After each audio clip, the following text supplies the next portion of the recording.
parallel 87387 side. Okay, that was weird. All right, here we go. Let's get into the reading now. I wasn't able to do my first reading, so it might be a little bad with the reading today. Usually I like to read before this reading. See how it goes. Who's in the box? Hannah. All right.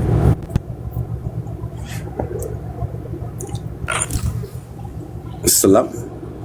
The centrality of community. Perhaps one of the most debated concepts is the viability of an autonomous African American culture community. Irrespective of the arguments that discredit this concept, Morrison expresses a personal sense of responsibility to community, making it a cornerstone of her work. The individual's salvation, her and his sanity, comes through relationships to others. This knowledge resonates in Morrison's work, and it inspires and informs her political risk-taking and daring. The community she explores is neither a global nor a nation-state one, yet she does not deny the existence or significance of either. The vibrant collection of people that engages her is the African American community, and it is its synthesis of seeming polarities, malice and maleness and femaleness, ugliness and beauty, good and evil, the spiritual and the mundane, that intrigues her. In, quote, unspeakable things unspoken, the Afro-American presence in American literature, end quote. Morrison analyzes of her novels, particularly her comments on Beloved and Song of Solomon, illustrates her emphasis on the community and the individual relationships to it. In this essay, Morrison examines how language quotes activities and is activated by outlining the context for the first sentences of each of her novels. She reminds us that these explorations into how she, quote, practices language, end quote, seeks and presents a, quote, posture of vulnerability in those aspects of Afro-American culture that shaped her novels. Of those novels, Beloved is a striking example of her awareness of the destructive impacts of imbalanced spiritual and political worlds on community. According to Morrison, Beloved is haunting because it works in part, quote, to help the reader preoccupy with the nature of the incredible spirit world while being supplied a controlled diet of incredible political world, end quote. An aspect of this incredible political world is this novel's inspiration in a specific historical tragedy, the story of an African American woman, Margaret Garner, who tried to flee slavery with her children in the 19th centuries. After she was captured in Cincinnati, Garner unalived her daughter to save her from slavery, and then attempted to take her own life. In the videotape interview with the BBC, Morrison describes how her own haunting by Garner's life and death ended when she wrote Beloved. The context for community and the resistance of oppression is the groundwork for Garner's stories of the unnatural, quote unquote, mother who may or may not have demonstrated the incredible depths of maternal love and political resistance as fictionalized in Beloved. In life and in death, individuals remain connected to and grow within the life of the community. This is true as well in Songs of Solomon, where the essence of community directs Morrison's discussion of freedom and grace. In her essay, she describes an insurance agent whose suicide fulfills his promise to fly from No Mercy Hospital. Here it is, and this is what they say. The agent's flight, like that of the Solomon in the title, although towards asylum, Canada, or freedom, or home, or the company of the welcoming dead. And although it carries the possibility of failure and the certainty of danger, it is towards changing an alternative way, a secession of things as they are. It would not be understood as a simple desperate act, but as an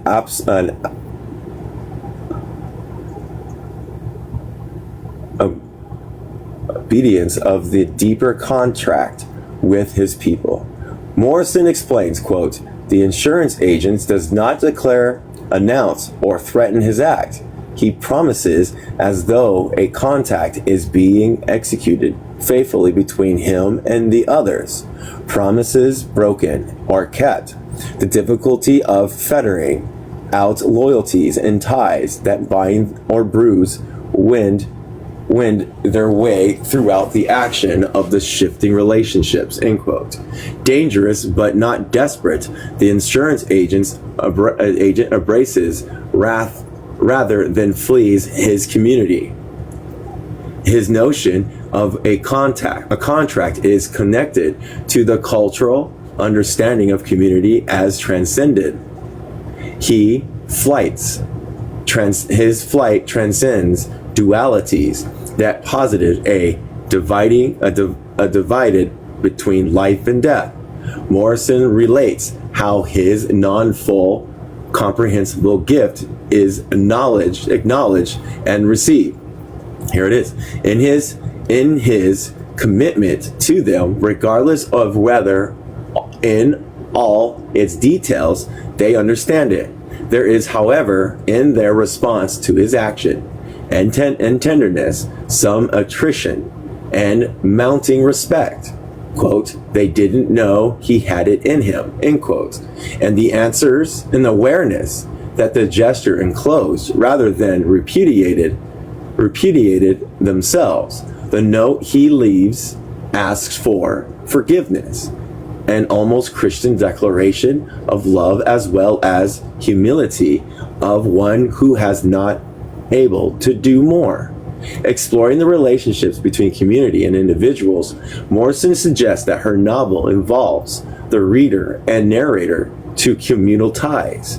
In the worldview of her literature, knowledge emerges from connections to rather than alienation from other people.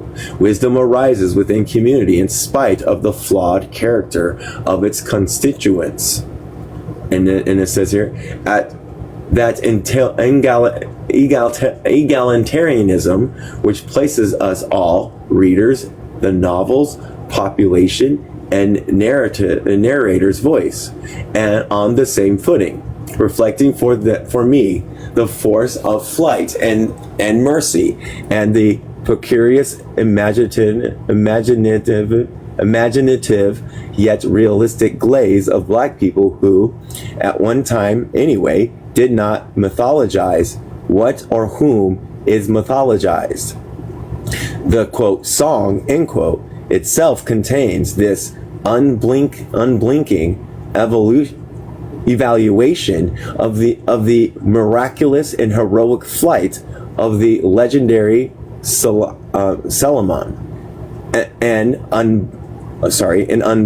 unblinking gaze which is lurking in the tender but amused charcoal community response to the agent's flight. Morrison owes unblinking gaze fosters critical self-reflection in regard to African American communities. It would be simple yet simplistic to idealize the African American community as a haven of safety and harmony against dehumanizing racism. Nowhere did Morrison's essay argue that this perfected black bliss.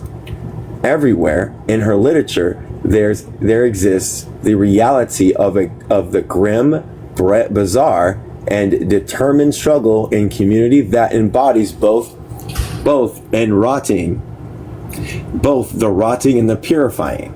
Rather than succumb to romantic idealism, Morrison admits that her, quote, vulnerability would lie in romanticizing blackness rather than demonizing it, vilifying whiteness rather than ratifying it. Her deconstruction and Eurocentrism and Africanism coexist with a critique of the limitations of Black community. Those limitations partly stem from African Americans' stunted groups' ability and our refusal to recognize and honor the ancestors and each other. For example, Morrison's details how in Song of Solomon, the ancestral figure represented by Solomon, who bodies the African ancestors' flight towards freedom is not readily recognized by community members. Quote, the African myth is also contaminated, unprogressive, reconstructed, self-born, palette. The female protagonist is unimpressed by Solomon's flight, rejection, alienation, and violence towards self, others, or ancestors. However, do not negate the reality of these ties. Relationships are determinate. One cannot erase community. One decides only how to relate to the community, which includes self, others, ancestors, and future born. Morrison's commentary on Beloved and Song of Solomon suggests that our ancestors are indispensable to community. Through them, the past sits in the present and future, guiding decadence. The writing suggests that, to the extent that we recognize our ancestors, seek their advice and spiritual power, we deepen our ability to grow in community with them. The role of African ancestors. Here's Toni Morrison's in Rootedness. When one kill the ancestor, you kill yourself. To the total self-reliant. Oh, wait, I did it. Hold on, my bad. Let me do this. When you kill the ancestors, you kill yourself. Nice things don't always happen. To the totally self-reliant. Toni Morrison, Rooted.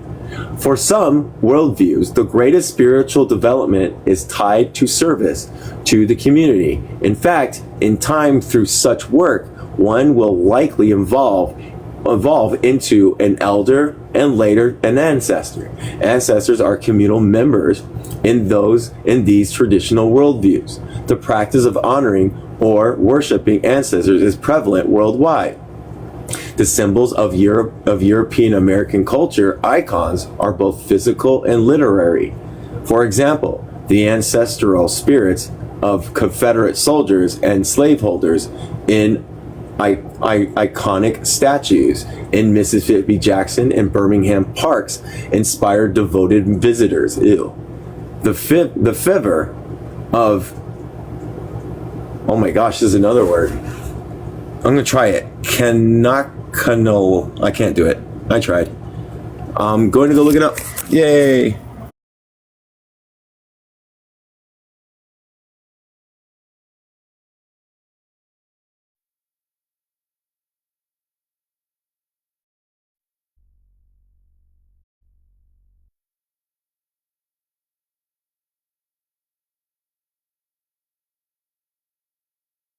It's canonical. It's canonical. And canonical means getting it. It means, as soon as it will let me bring it up, there we go.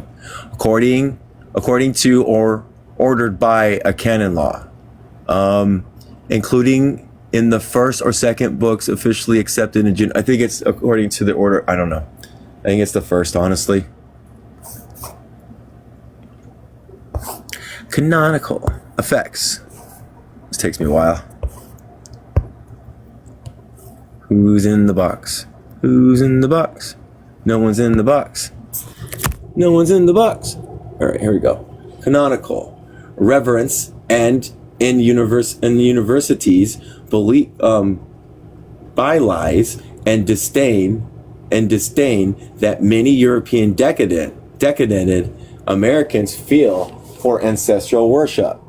Popularized ancestors such as George Washington, Thomas Jefferson, Elvis,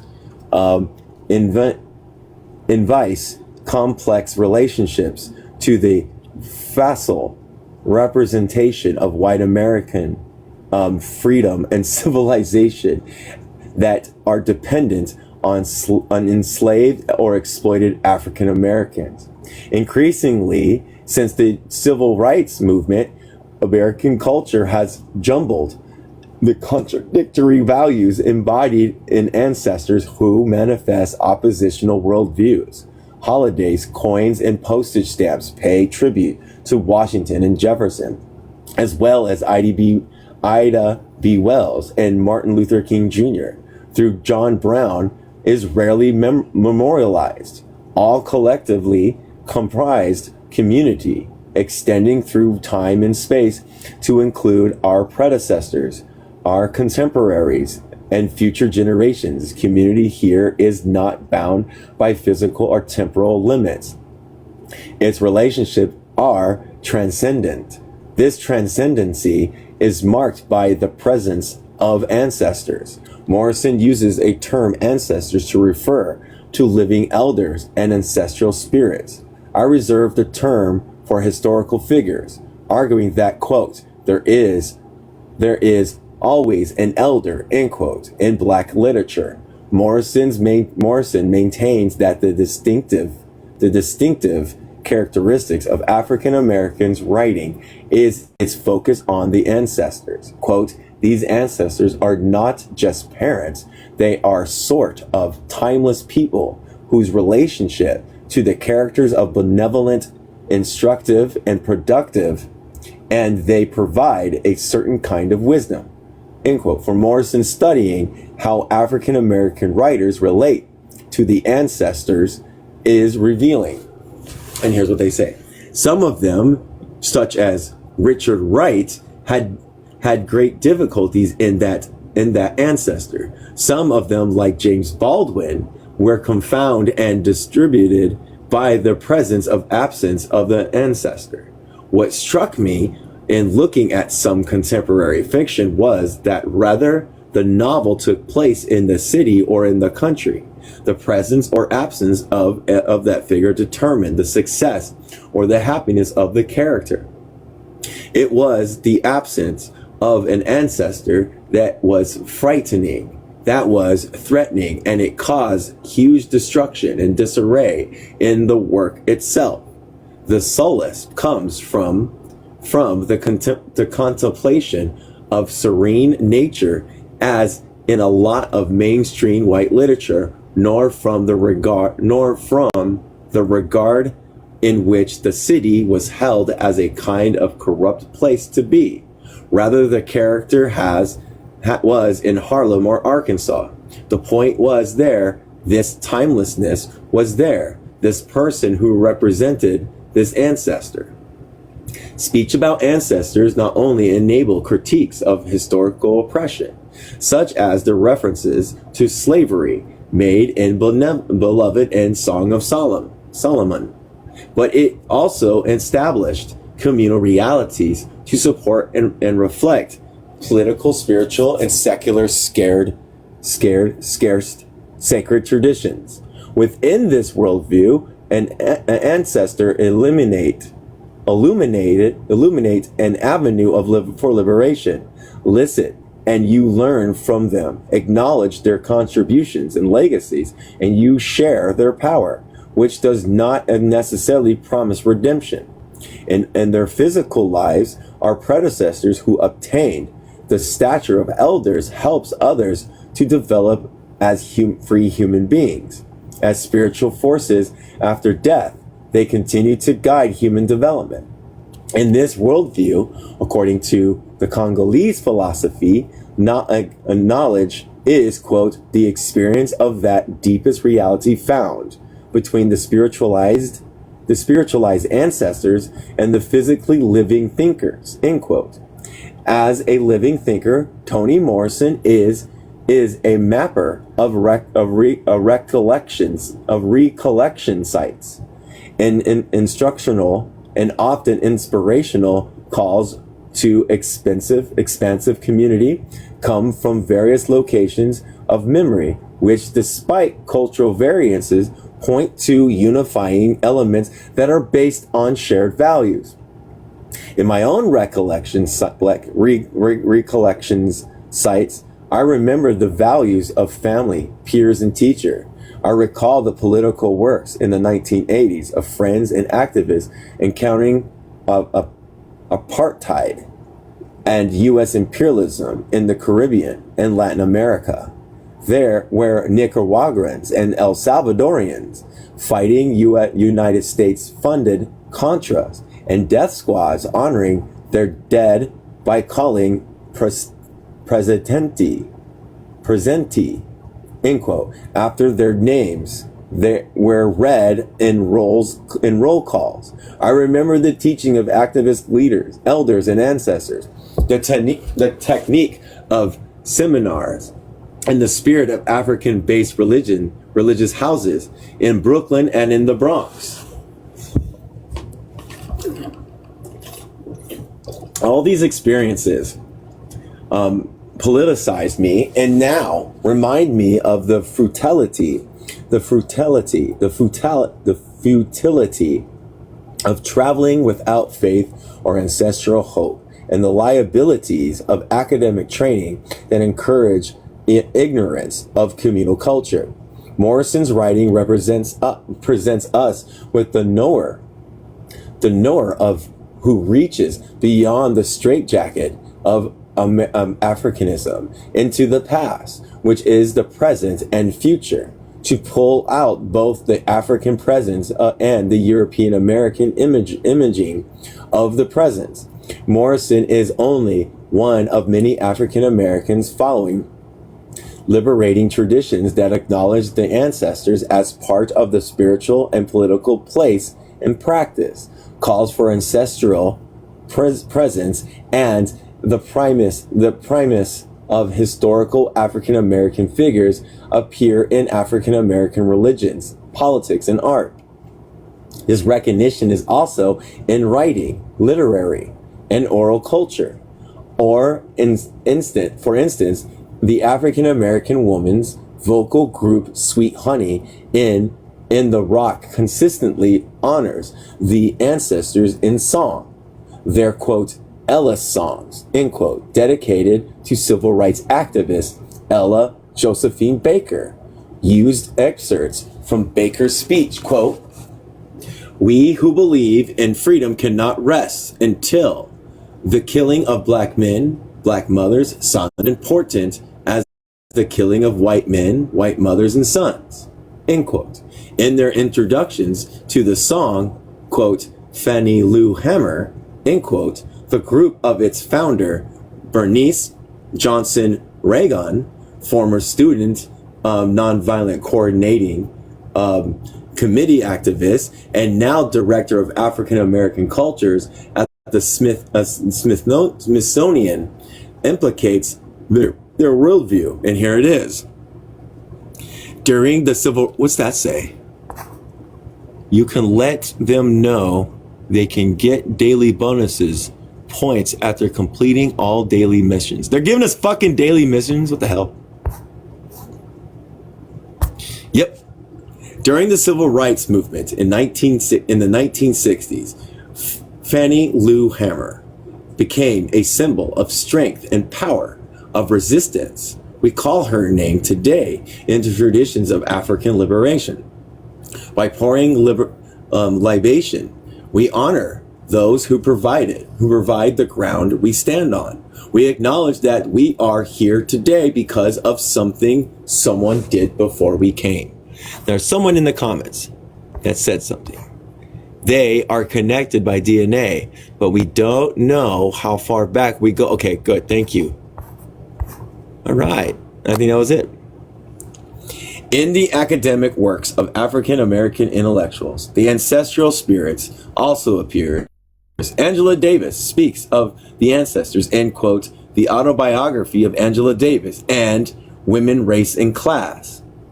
Historian Vincent Harding pays tribute to the ancestor, end quote, and There Is a River, the Black Struggle for Freedom in America, using, quote, we throughout his narrative, history of African American resistance to enslavement over centuries. Harding merges past, present, and future with the pronoun we. He includes himself in the historical telling of our liberation struggle, finding the historical accounts of Black radicalism in the United States to be limited by their abstractness, scope, and Eurocentrism. Harding's narrative both analyzes and celebrates the history of African American freedom struggle, using the metaphor of the river and the imagery of a poem by Langston Hughes. He describes a metacade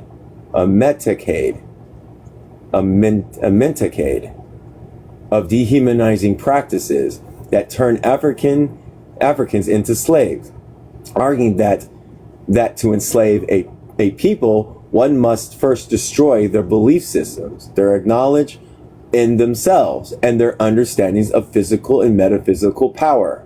Morrison works as very familiar within this worldview, framing the versions of African American artists and writers who assert that invoking the spirit honors the memories of ancestors. This act of conjuring also testifies to the prevailing wisdom that we as a people, Black people that is, resist enslavement and genocide because of the spirit that politicized our lives. Reading as strangers in strange sights, as politicized and spirit of our society, and instill some honest vigor in our intellectual and moral life. We prevent new, critical, and anti-racist readings are the racist stereotypes that have been imprinted on American literary and academic minds. American Africanism is the next section. Yep. Awesome.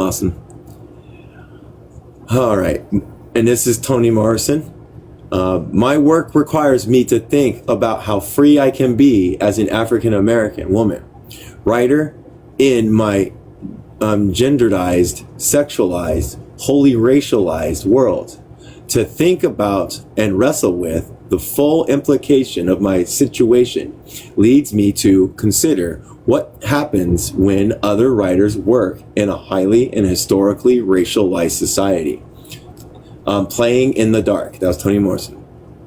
Writers working in a highly racialized society often express fascinations within Blackness that is both overt and covert. In Playing in the Dark, whiteness and the literary imagination, Morrison maintains that Europeans and European Americans, quote, choose to talk about themselves through and within, and sometimes allegorically, sometimes metaphorically, but always choked representation of an African presence, end quote.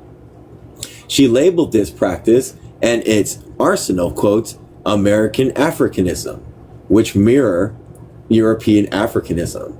The term Africanism represents, for Morrison, and here's what this says, a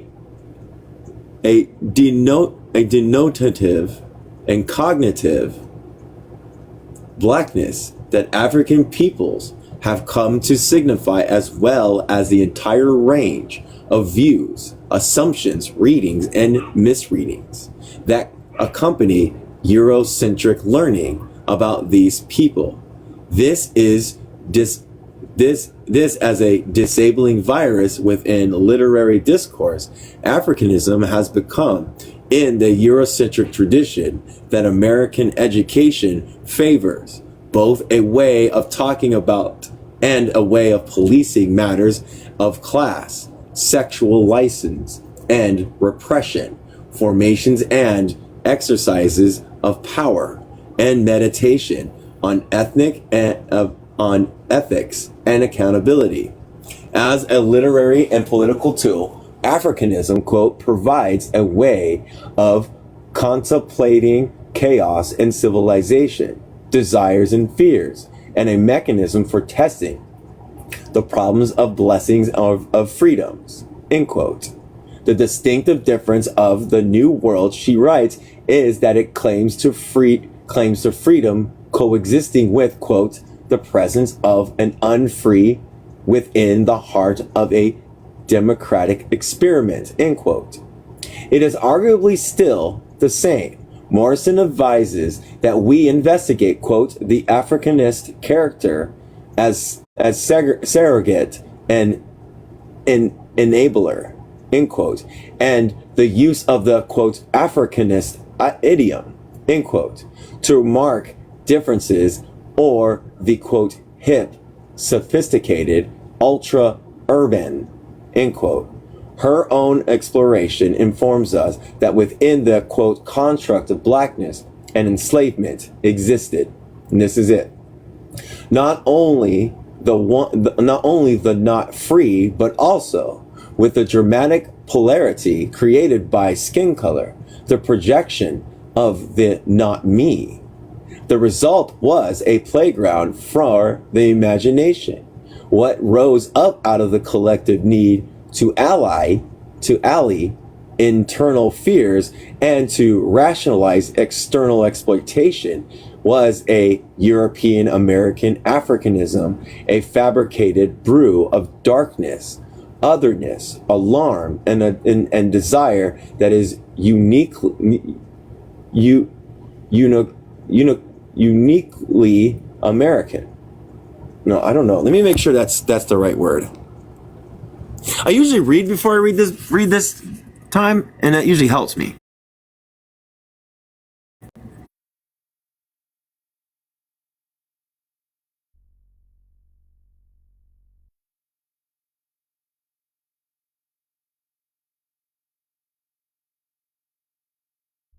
I was right, is uniquely.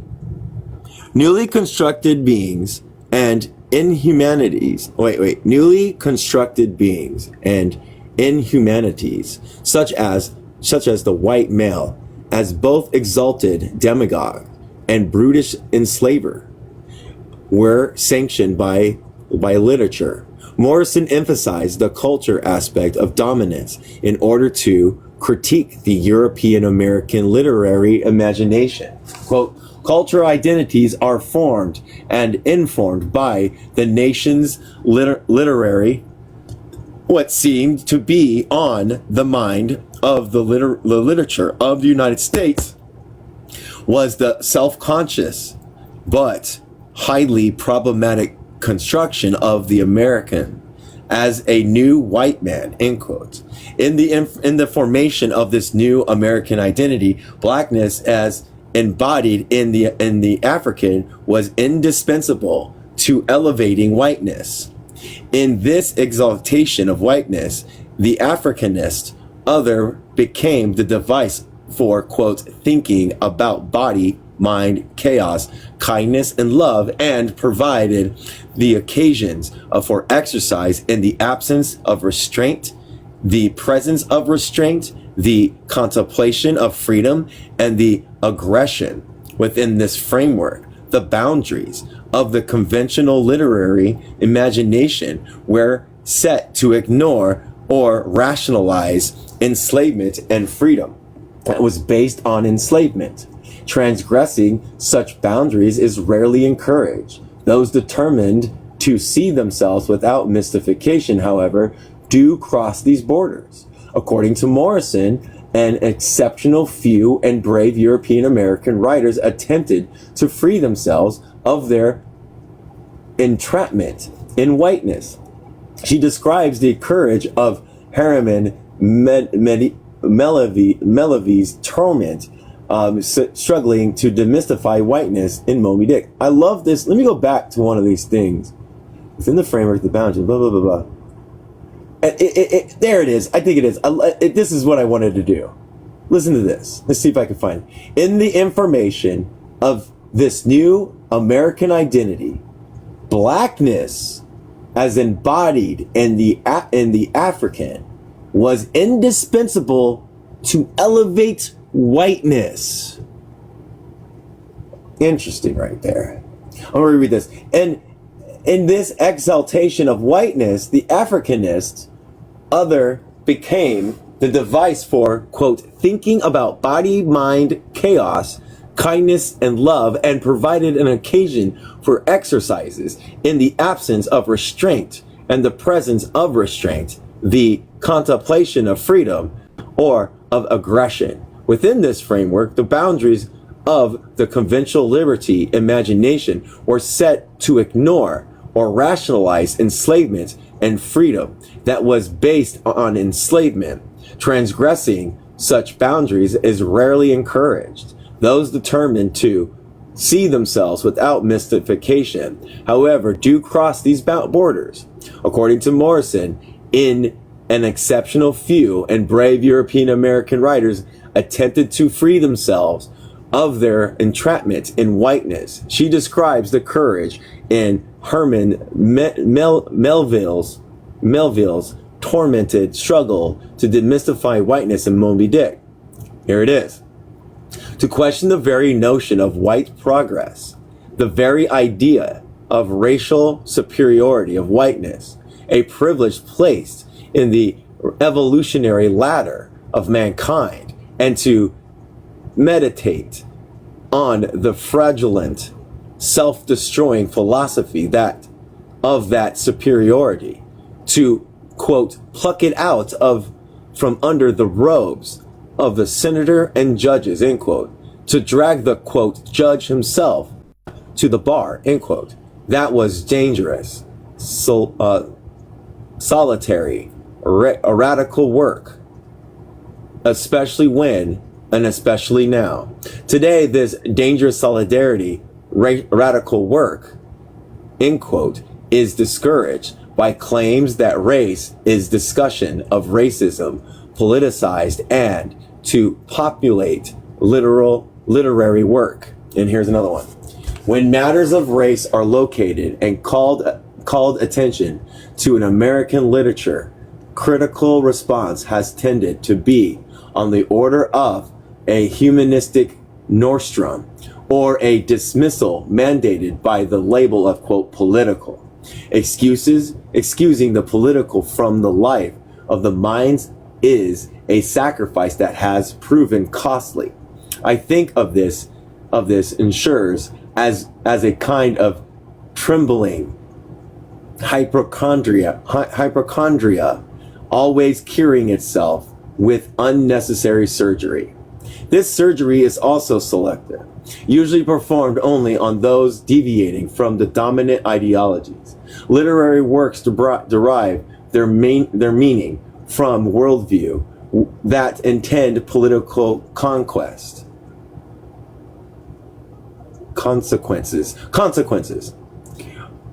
Worldviews carry cultural values as well as political agendas.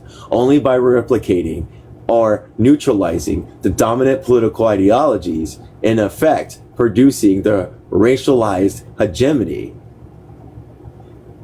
can writers claim to be apolitical. Morrison clearly identifies her work as a practical art with a political focus, written in, quote, rootedness, the ancestors as foundations. Here we go. I am not interested in indulging myself in some private, closed exercise of my imagination that fulfills only the obligation of my personal dreams, which is to say, yes, the work must be political.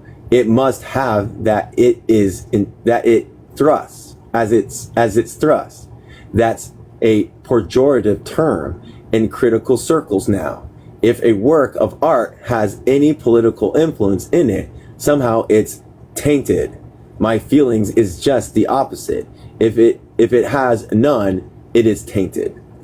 These writings enable discussions in a society guarded against analysis of white supremacy. Her critical thought, despite increasing calls for the irrelevance of race, is particularly important in a society that routinely rejects such commentary as politically uncivil. Radical racial discourse seems to be pulled from a marionette. I can't say the word. Here we go. I'm gonna go look up this word, everybody, real quick.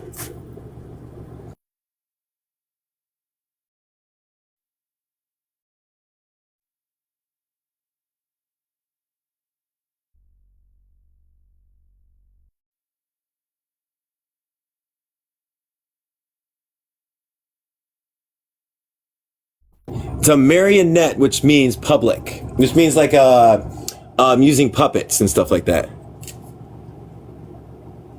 Thank you for interacting. I thank you, Jazz. Thank you for those. These writers. Oh, wait. Hold on.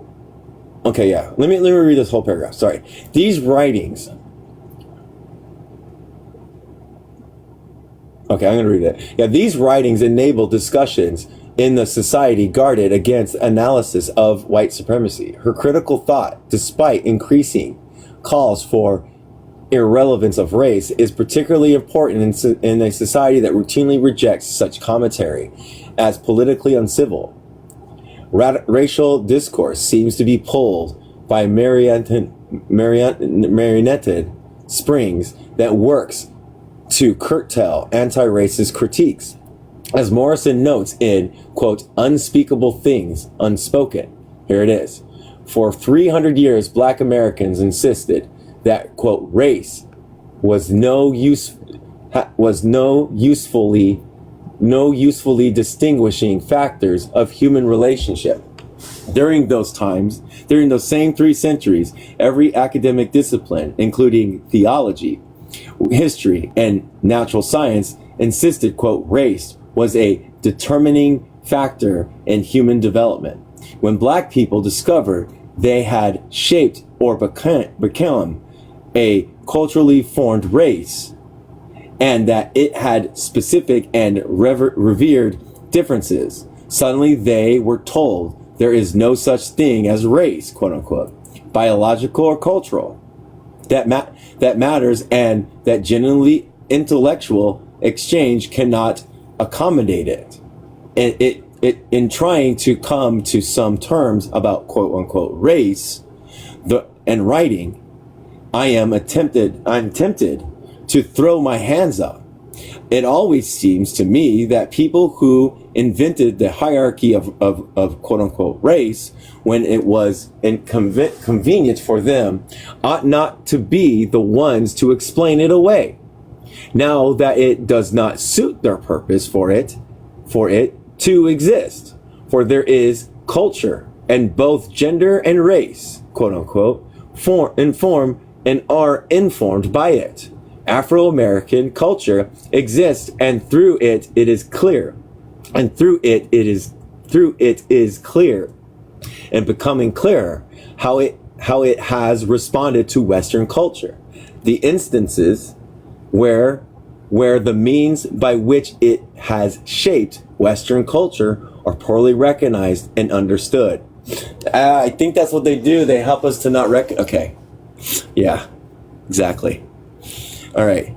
African American culture exists within the worldview that shape and inform it. This culture and its practices appear in Morrison works. For instance, typical of the African and African American call and response traditions, she receives the call to testify to worldviews that are greater than white myths and to demystify and thereby resist a Frankensteinian blackness, politicized by and politicizing the spirit. She issues her own charge to intellectuals and educators. This spirit is one of Black resistance to oppression a resistance historically rooted in African American community, its elders, and its ancestors. This spirit fuels current social debates. The worldview that shapes her politics is rooted in traditional African culture. This worldview coexists with the influences other perspectives within the dominant culture. Thank you. Yep. Conclusion. Not the conclusion to the book. The ability to distinguish between humane culture and dehumanizing racialized mythology presupposes critical thinking that is grounded someplace other than the conventional academic mind, because critical race thinking is rarely encouraged in racialized settings. We seldom ask how a people manufacturing and depending on racist myths and ghosts in order to see their reflections in the world lose more than they gain. It seems that hauntings cannot be restricted, inevitably and racially privileged caste, and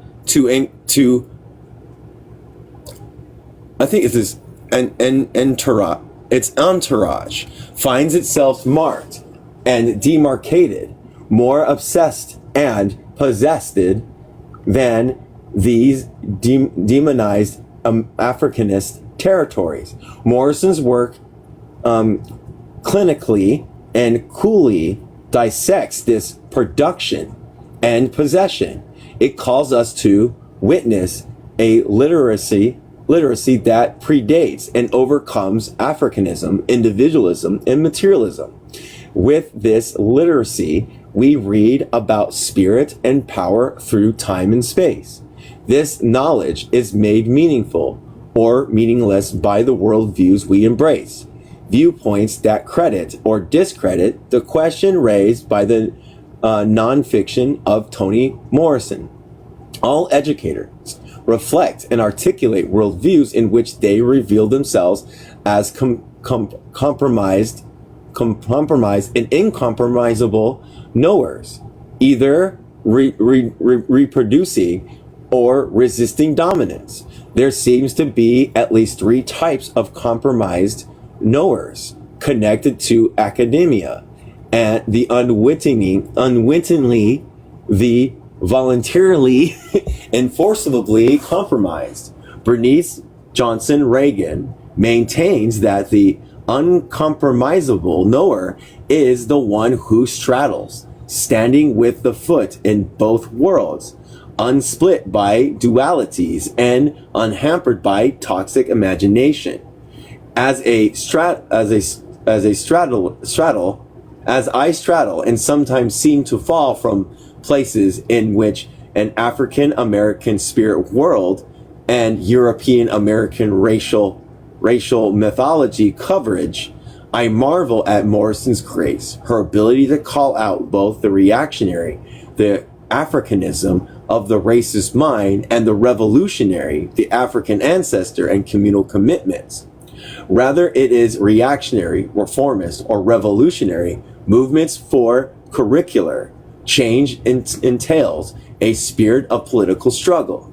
Three oppositional tendencies generally appear: advocacy for the romanticized past of intellectually civilized acquiescence to hierarchical but relatively stable structures, and visionary projects towards the unknowable, known as the promise and risk of future justice.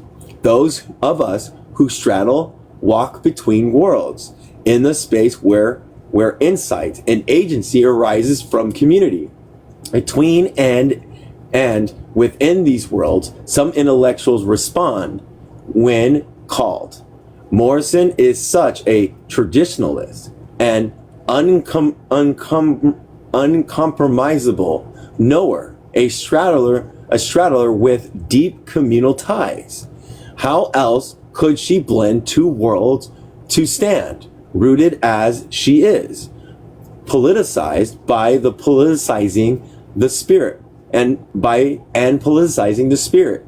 In that rootedness, she writes, there must have been a time when an artist could be generally representative of the tribe, and in it, when the artist could have a tribal or a racial sensibility and an individual expression of it. There were spaces and places in which a single person could enter and behave as an individual within the context of the community. A small remnant of that you can see sometimes in black churches where people shout. It is a very personal grief, a personal statement done among people you trust, done within the context of the community, therefore safe. And while the shouters are performing some rite that is extremely subjective, the other people are performing as a community in projecting that person. Because cultural remnants are marked for realities denied or suppressed in a racialized society. African American subjective and communal tie rights reveal the immeasurable distance between African ancestors and European / American Africanism through her essays, which are unique and representative, political, and spirit-filled. Toni Morrison invites us to struggle with these distinctions and differences that in a polarized world. Chapter 10. That's good. I'm glad I learned a little bit about Toni Morrison. I didn't know that person, and that's because of the education. But now, probably going to have to investigate more. Thank you. Thank you, Joy James, for mentioning. And this is the thing, I think the thing, like, white Christianity is based in white supremacy, is based into subjugation of non-white people and stuff. It really takes away from our spiritual ties, too, I would say, of, like, always having to assimilate into whiteness. You know what I mean? Like, my ancestors, what am I supposed to look back on? To the other ancestors that are suppressed and enslaved people? Yay, them. You know what I mean? But no, what I'm missing is my Irish roots before colonization of the Irish by the English. How they utilized their tactics and strategies to be able to practice that and then engage with non-white people. Yeah, so, like, a lot of that has been stripped, and, like, yeah, whiteness forces that away from everybody. Chapter 10, teaching intersections and the integration of multiculturalism. Interesting.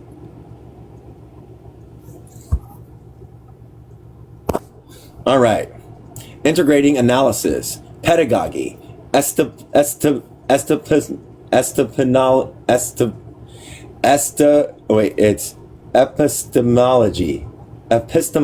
Yay, I did it. And ethics in the interdisciplinary classroom. Interesting. Let's look up what pedagogy means, and let's do that. I know it, I just can't remember.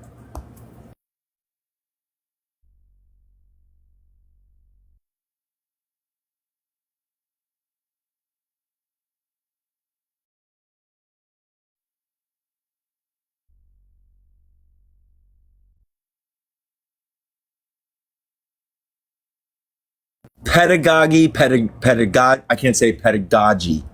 I'm going to say pedagogy. So let's look it up. Let's check it out before we continue, so we know what this means. I'm sure that, like, people knows what it means. So there you go. The method and practice of teaching, especially as an academic subject or a theoretical concept. Now, there's another book called Pedagogy of the Oppressed by Pablo Freire. If you are very good at reading and you have good reading comprehension skills and levels, and you can go look up all these things, check out the Pedagogy of the Oppressed. It's a very good book. It took me a lot to read it because it is deeply rooted in many intellectual phraseologies and stuff like that. You know what I mean? So look it up. The phrase gender, race, and class has become a litany attempts to democratize Eurocentric, male-focused studies that gender progressive multiculturalism. I first tried to put the litany into practice academically, which team teachers as I visiting scholar at white Midwestern so-called public Ivy schools. The first year required class, gender, race, and class perspectives on oppression, power, and liberation used multicultural, and interdisciplinary approaches. It's professors, 3 African American women and 1 European American man with degrees in social geography, political philosophy, art/architecture, and psychology, sought to teach 100 students in 5 seminars of 20 students each to analyze racism, heterosexism, sexism, and classism, and to integrate their analyses of society and themselves in society. With considerable ambition, the course encouraged students to question the foundations of their schooling and culture. My only other teaching experience had been as an instructor of ethics at a New York City school seminar to Black and Latino working class church activists, and it did not prepare me for this new experience. Perhaps even less prepared were our students, a population of white upper middle class youths whose privileges seem clearly tied to the exploitation of our indifferences to the experience of others. Cautions, if not pessimistic, about my own grim expectations of class receptivity to integrative analysis. I needed to avoid the contempt I had been directed at white students at a recent women's study conference where 2 white professors as panelists ridiculed the students in their classes of racism and sexism in their misreading of Toni Morrison, the bluest eye. I agree with the black woman in the audience who pointed out that students, like faculty, reflect socialized cultural biases, poorly developed analytical skills, and a general ignorance of anti-black racism and black peoples. Unskilled in that Pablo Freire, there he is, unskilled in what Pablo Freire calls critical consciousness, most schooled by years of rote learning, ROTE learning, and cultural biases, have few resources for the alternative approach to learning. Patricia Hill Collins critiques a form of this schooling that leaves much untaught. And here she is. They mentioned Pablo Freire. That was awesome. Freaking awesome. Several requirements. We have Pedagogy of the Oppressed, by the way, in our library. Several requirements typify positivist methodologies, approaches. First, research methods generally require a distancing of researchers from her/his object, quote unquote. The study by defining the researcher as a, quote, subject with full human subjectivity and objectifying the, quote, object of study. A second requirement is the absence of emotions from the research process. Third, ethics and values are deemed inappropriate in the search process, either as a reason of scientific inquiry or as part of the research process itself. Finally, adversarial debates, whether written or oral, become a preferred method of ascertaining truth. the arguments that can withstand the greatest assault and survey, enact, become the strongest truth. Because going through stuff, struggling in a debate should bring more truth and clarity to truth. Engaging Collins' argument in our classroom, my colleagues and I critiqued the claim of an apolitical social science as well as Peter Berger and Thomas Luckman's argument on social construction and knowledge, rejecting the views that education is value neutral. We employed a theory of knowing the extracurricular activities to promote interdisciplinary studies and critical thinking that challenge racist, sexist, classist, and nationalist biases. We also encourage students to be active rather than passive in what we hope would be a humane learning process, where class, race, and gender biases were often stumbling blocks. The debate on ethics emerged as a cornerstone of our epistemological assumptions. We presented an ethical paradigm to the class, suggesting that knowledge exists for the sake of communal good and human liberation.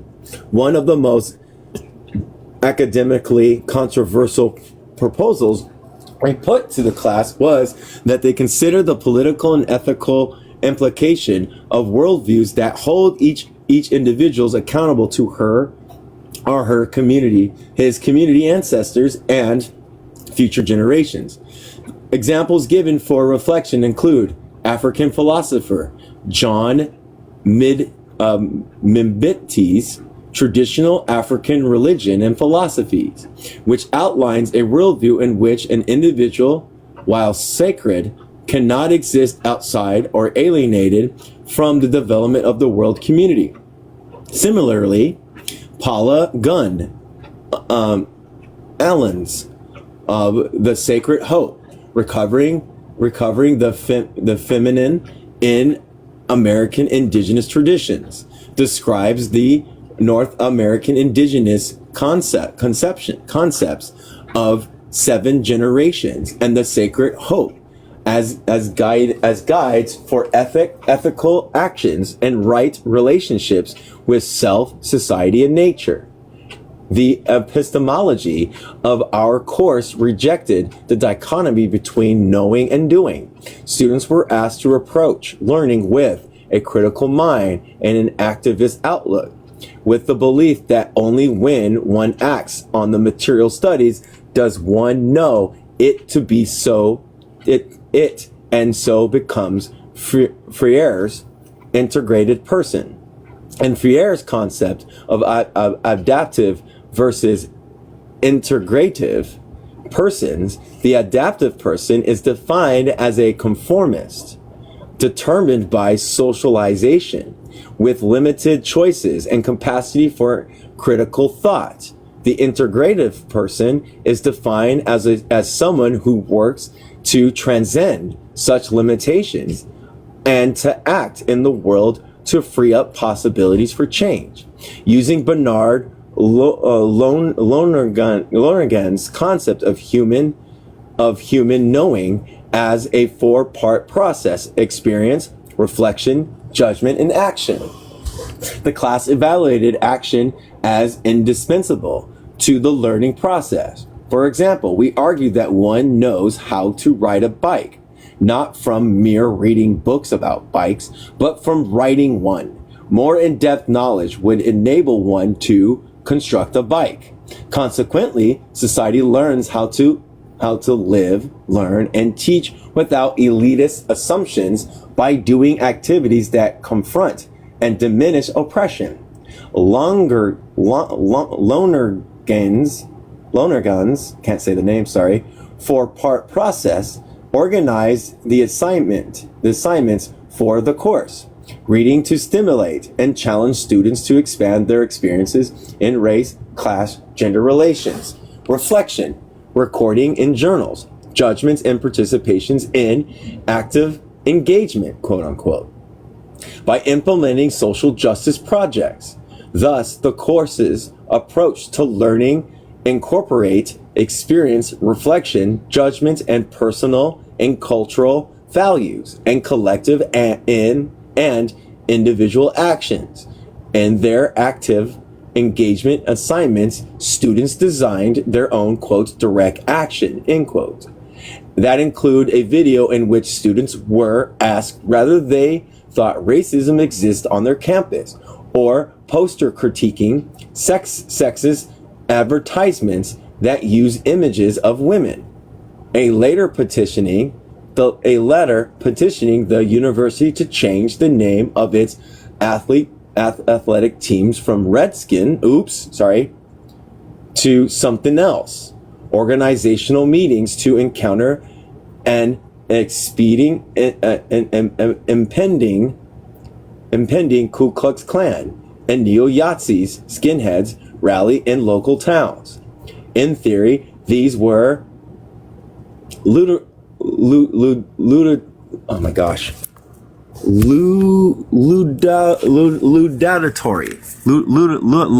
I can't say it. Hold on.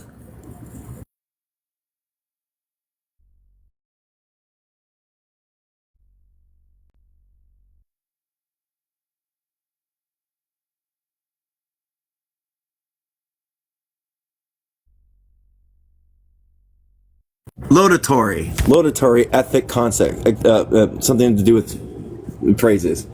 In practice, students rebelled against them often during the semester. In fact, the team teachers did not uniformly accept such approaches to knowledge, including the interrelatedness of doing and knowing. In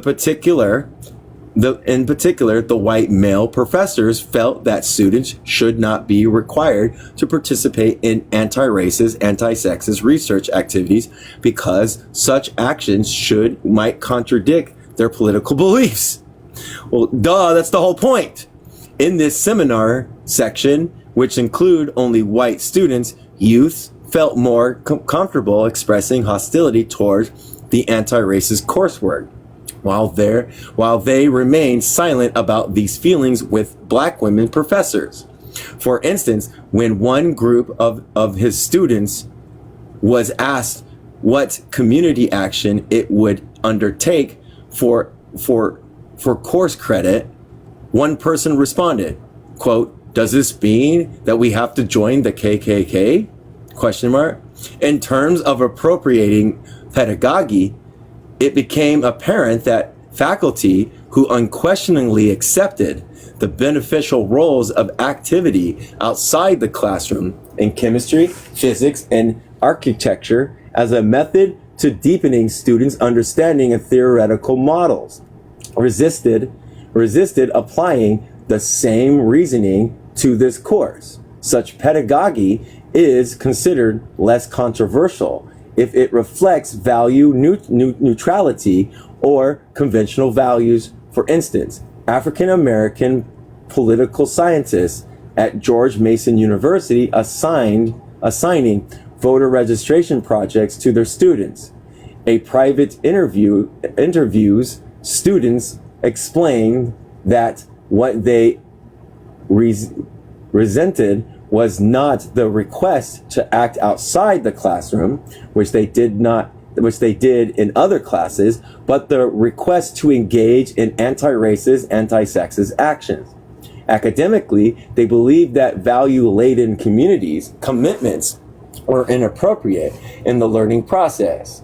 Such requests, as our white male colleagues had argued, were perceived as infringing on their rights. What a bunch of fragile fucking white people. These differences in pedagogy were exaggerated by the fact that not only did we have diverse backgrounds, critiques, and expectations, but we also share little in our ability to communicate political differences.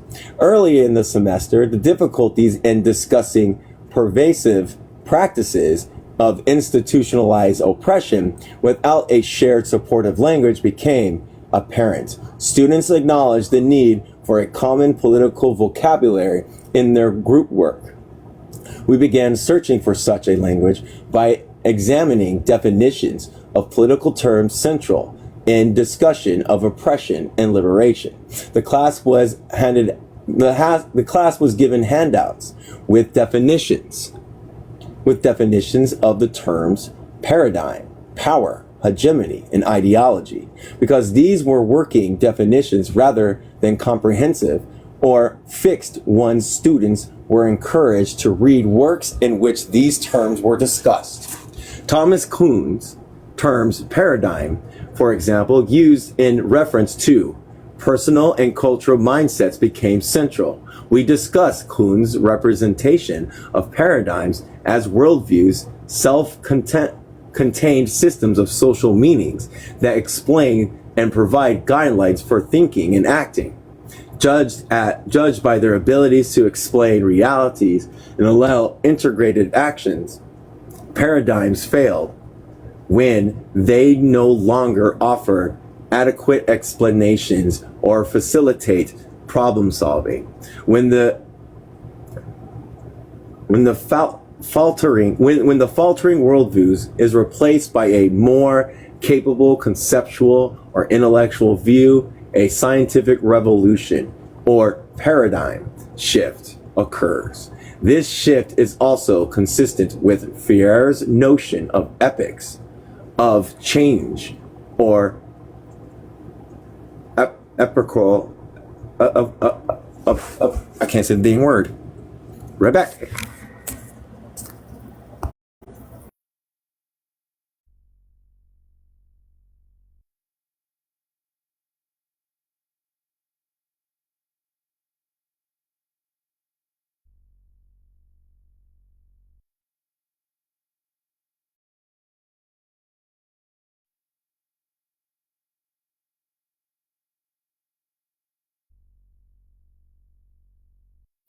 All right, they're making me do epical, but it says epical, but with an R, epical.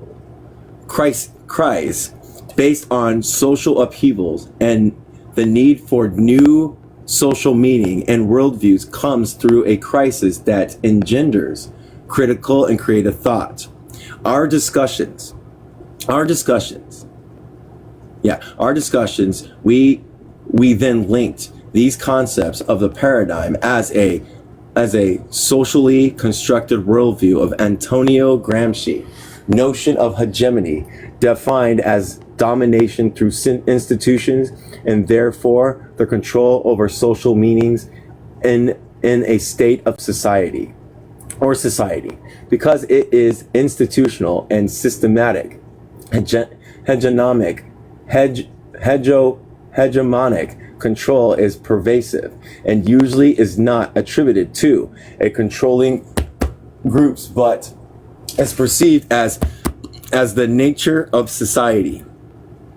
In the construction of dissemination of information, that is education, whoever control text, media, and language has hegemony, shaping the collective worldviews and perceptions of freedom, hegemonies, legitimize or delegitimize hierarchies, systems, and relationships of domination. The vehicles through which this control is made to appear normal and valued are buttressed by compatible ideologies or systems of belief, critical theory promoting questions, explorations, and proving and problem solving leads to revolutionizing worldviews. Ideology, however, can also function as dogma, a closed, refined set of beliefs, informing a common language in the context of our class. Students eventually labeled ideologies that legitimate oppression as closed rather than open, static rather than dynamic, authoritarian rather than egalitarian. In constructing their common political language, most students disagreed on the meaning of the word power. Assigned text did not clearly distinguish between two contradictory notions of power: power as control or domination, the most common understanding, and power as democratic, non-coercive action. My colleagues and I advocated a definition of power as collective or communal actions dictated to achieving a common good. For example, democracy, using Hannah Arendt's construction. Power here becomes power to quote unquote empowerment rather than power over domination. The latter has coercive and controlling way was viewed as a corruption of democratic power, tending towards violence. Having formed a common vocabulary and a deeper understanding of political language, the students familiarized themselves with the implicit and explicit use of these concepts by feminist writer Audre Lorde, Peggy McIntosh, Angela Davis, Marie Miles, and Bell Hooks. Hooks' definition of feminism, which implicitly critiques individualism as an ideological pillar of U.S. society, served as one model of a theory of liberation. For Hooks, feminism embodies, quote, a commitment to eradicating the ideology of domination and a commitment to reorganizing society so that the self-development of people can take precedence over imperialism, economic expansion, and material desires. Both midterm and uniqueness of the course, its unsettling content of pedagogy, and the complexities of theory for first-year students created new forms of resistance to break the intellectual impasse in their encounters with critical theory and integrative analysis focused on activism. The architecture professor, one of the African American women, suggested that we bring sugar cubes for students to build models of their theories of oppression and liberation. Her idea led to several small groups in each class in which students played a created, non-linear, multi-layer depiction of their intersections of gender, race, and class in society. We had already scheduled play or creative interaction for the end of the semester, and students would be asked to create a wall mural incorporating the themes studied as part of their final grade. Their earlier exercises in tactile work with peers diffused tensions while still allowing students to focus on theoretical and political concerns. Before instructing their models, students were asked to restudy assigned readings and fill in a grid that listed authors' names under the headings gender, race, class, and power. Using this grid as a memory aid, they summarized the writer's definition of 4 categories: G, R, C, and P. The grid became a learning tool. Students identified power as the energy flowing throughout the model and as a necessary requisite for change. However, whenever possible, they designated terms of synthesize progressive theories without necessarily agreeing with the writer's students without necessarily agreeing with the writer's students classified, documented, and analyzed their position. Next, they constructed models by arranging the sugar cube they had color-coded: blue, gender; black, power; red, class; green, race. Black arrows were drawn to denote the flow of power from different cubes. Once G, R, and C cubes were identified as they're related to each other by P cube, some students choose to mark cubes with several variables. For example, a cube that has half red and half green represents sexualized racism. Relations of power in the model changed as students' definition of power evolved. One section chose to represent two types of power: negative power for relationships of domination and positive power for democratic relationships. Finally, students sketched their models on their study sheets containing the grid of feminist theories and translated the images into language or theories that retain the various dimensions of their cube models, asking to examine existing relations of dominance and oppression and emerging relations of liberation. Students identified both actuality and potentiality in the model, following the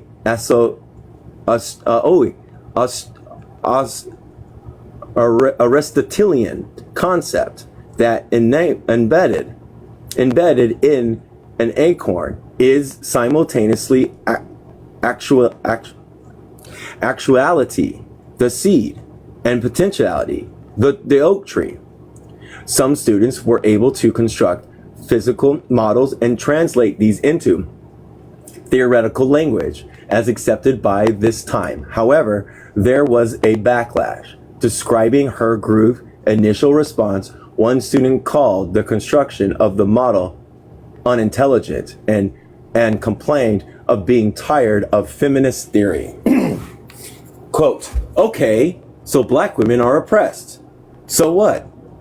End quote. Few seem to respond to the request that they place themselves in their work and identify the ways in which their actions supported or challenged the models of power and dominance that they explored. This reluctance to critique themselves, coupled with a desire to distance themselves from the issue, signaled both students and faculty fatigue. At the end of the semester, more students were able to engage more fully with the final project. Each seminar group of 22 students painted a wall mural reflecting themes explored. The course culminated in this group activity in which students drew a painted image and following a public reception, displaying their murals on the ground floor of their residential and classroom buildings.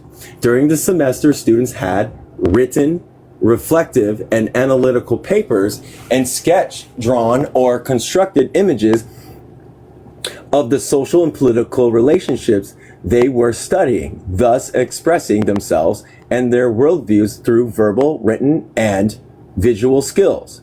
Paradigm shifts became discernible. The most difficult critique, however, centered on racism.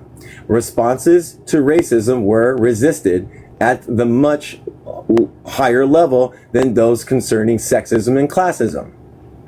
In their seminars, most of the students agreed that there was a dominant gender, a class, in the United States, but rejected the concept of a dominant or colonizing race.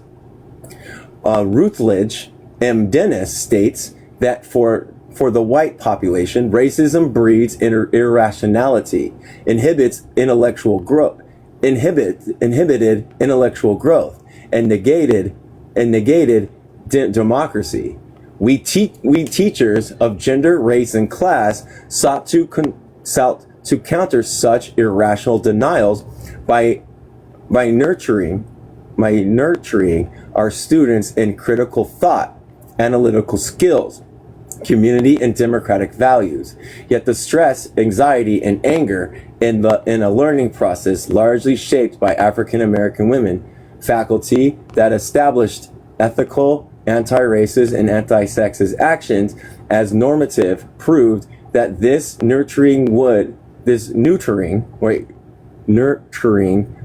be perceived as torture by the white middle class youth.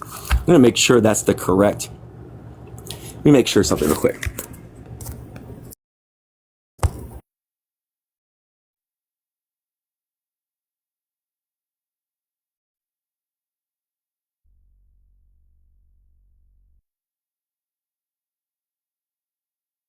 Yeah, I was correct. I was second guessing myself on nurturing.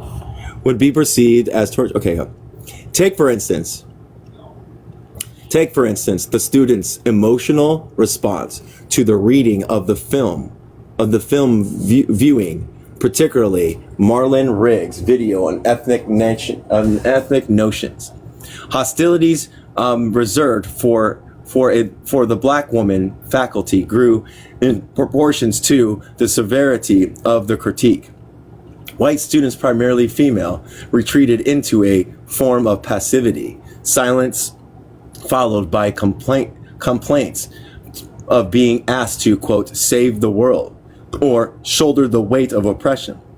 A significant number of the 100 students poorly grasped the assignment readings, misinterpreting authors' position or reducing them to superficialities. Students had difficulties reading and retaining information that was critical rather than merely receptive to their previous schooling. Enrollment in a special program, a liberal college within a conservative university, created an additional pressure on those who sought to conform to their image of the enlightened young adult. As faculty, we encourage the students to struggle with their feelings of unfamiliarity and dissonance.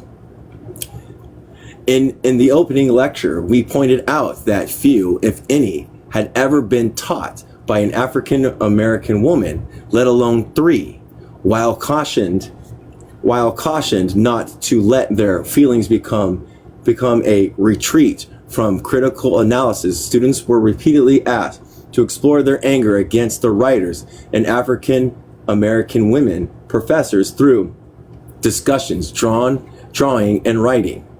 Okay, I'm going to see where I'm at. Oh, okay, we're going to finish up right here.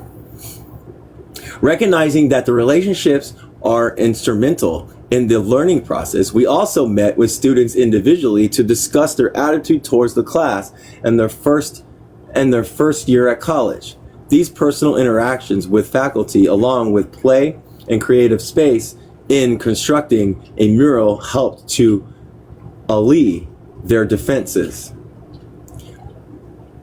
It was really only towards the end of the semester that the paradigm shift became clear.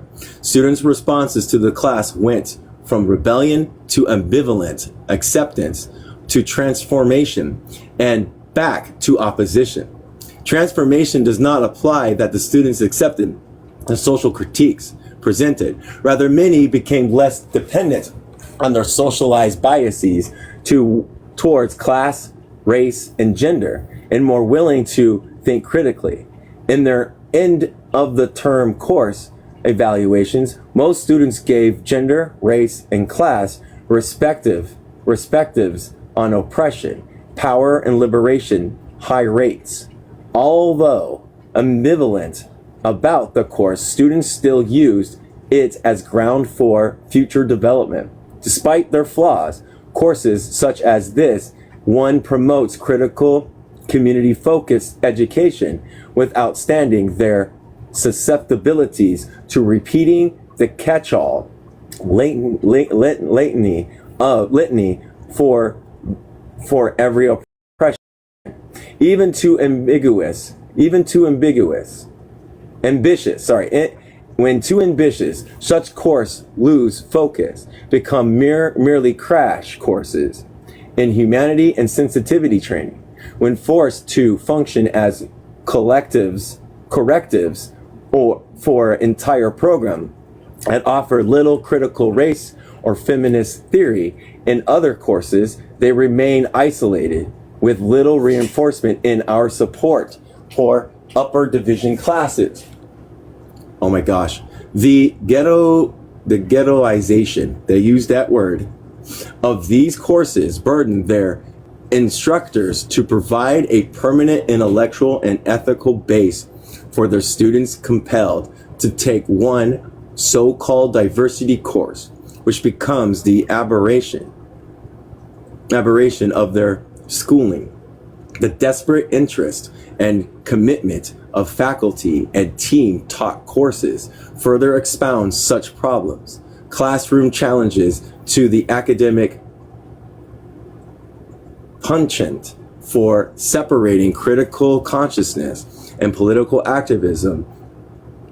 For education requires teaching critical theory about the interrelatedness of gender, class, race, and class, and sexuality, and the politics of liberation that is unapologetic about confrontations with oppression. Integrating multiculturalism will be next. And I'm ending on page 211. Of course, the white people were like, "Ah! Why is this happening to me? I don't deserve this." Hold on a second. I see people. Hold on, I'm doing this real quick. All right. Hello. Hello. Boop boop beep boop. What's up? Boop boop beep boop. Boop, boop, boop, boop. I was just coming up to say hello. Oh. See how you're doing. Doing all right, doing all right. This is a lot. I like how they incorporate Pablo Freire stuff in other places, and like, go figure that like white people would be like, "Why are we reading from these people?" and shit. You know, instead of actually taking it on. But it comes to find out that some of them actually took it on and actually learned, and hopefully it created like that paradigm shift that they talked about. You know what I mean? Mm-hmm. Yeah. And yeah. The culture of whiteness is one of a morality of denial of life, and that is a good example of it. Yep. They were fine with the classism and the gender, but when it came down to race, it was a huge thing. You know what I mean? So look, I got a red panda on my screen. The fragility in the brand, although especially when the academic world, yes, that white person that was part of this was very fragile. And like, we're gonna ruin them and stuff like that. Like, no, these are discussions that need to be done, and they should be done in academic settings too. Like, it's just prevalent, especially within those institutions, those colleges and shit. You know what I mean? Mm-hmm. Communist, look at my screen. It's a red panda. It's a red panda. Red panda. And do you want to see a giraffe? That's cool. Look, I got a giraffe. Hey, a giraffe. Hey, what do you want to say, Dooley? Oh, I said, hey, a red panda, and I was going to say, now show it trying to be threatening, because when red pandas are in danger, they raise their paws over their head, and it looks very fucking cute. That's what I do. Rawr. I think after this book, I'm going to read Decolonial Marxism. Reading is fundamental. Yes. Would be. Yeah. Void. Be careful what you do. You know? Just kidding. Recommend Richard Wright and his book about. Oh wait, bleh. I read that wrong. I'm sleepy. I put my bed sheets in the wash. Existentially in the white supremacist society. Who? Richard Wright. Are you in Vaughn? Are you in the Demystifying Leftist server?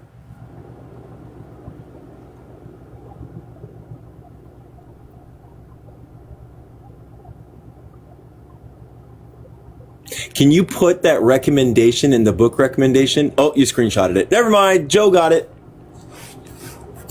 There you go. Joe, whoa. Sent it to my inbox. Okay. All right. Nope, we got it now. Yep, we're gonna put it in. We are gonna put it in. Oh wait, where's my? I gotta go back up to where was that? Bookmarks. 210. Down here. All right. Well, yeah. Thank you. If anybody doesn't have anything else to say about what we just read, it was a lot. You know. I wish that more of these types of teachings. I wish I could be part of these classroom stuff. I would love to be part of that. God damn. The only thing I got to say is ooh woo. Interesting.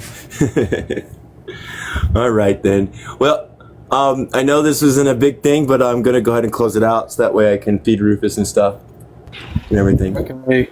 Give Rufus loves. We'll give Rufus